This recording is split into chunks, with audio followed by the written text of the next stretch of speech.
As you start to put your gig business together, one of the most important elements is what you charge for your product or services, also known as pricing. Determining what a customer or client is to pay you is not as simple as picking a figure. You need to break it down into multiple elements and compare your pricing to like businesses. I am Danny Fitzgerald, Associate Regional Director for the San Diego and Imperial Small Business Development Center Network, also an administrator here at Southwestern College. There are two primary areas of pricing to look at, selling goods or providing a service. We'll briefly look at both, but to best determine your pricing, work with your SBDC advisor to determine what would be best for your specific business. For goods, there's a certain elements you need to take a look at. First, of course, is the wholesale cost of an item you are reselling. This is the base cost. If you make the product, it would be the combined cost of all materials used to make the product. Then you would also add in markup. Markup, of course, is what you charge above and beyond, but the amount must be able to cover your costs of doing business. This would include, of course, your time and effort in securing the product if you're reselling, or even more so, the labor that goes into making the product that you're selling. Any packaging, shipping, or delivery charges, you need to make sure you cover those, as well as any marketing or sales that you might also have going with that. And last but not least, you need to account for sales tax. But with sales tax, it's very important to remember this is not your money.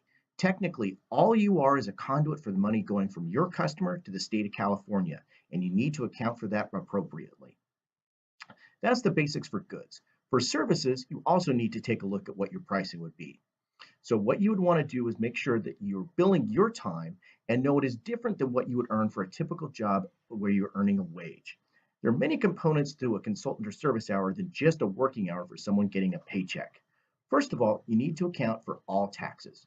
With a paycheck, an employer is paying at least 10 cents on every dollar to cover costs for Social Security, Medicare, and any other tax. You need to account for that because you will have to pay that. You also need to account for your time securing the work. You most likely had time building a relationship with your client, explaining your services, or even preparing a bid. You need to make up for that expense with your hourly rate. And last, you need to account for all your overhead and travel. This could be a computer, tools, a phone, as well as your time getting to the client or a work site. All these go into it. And so it's important to take a look at what those charges are. Last is understand your expertise and value it accordingly.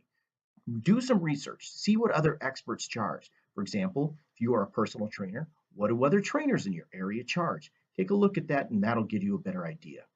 Again, this has been a brief example of pricing. Really what you need to do though is make sure you make an appointment with your SBDC advisor, take a look at your business, be able to do a little bit of market research, and really make sure you're pricing appropriately so that way you're actually making money with your business. Thank you.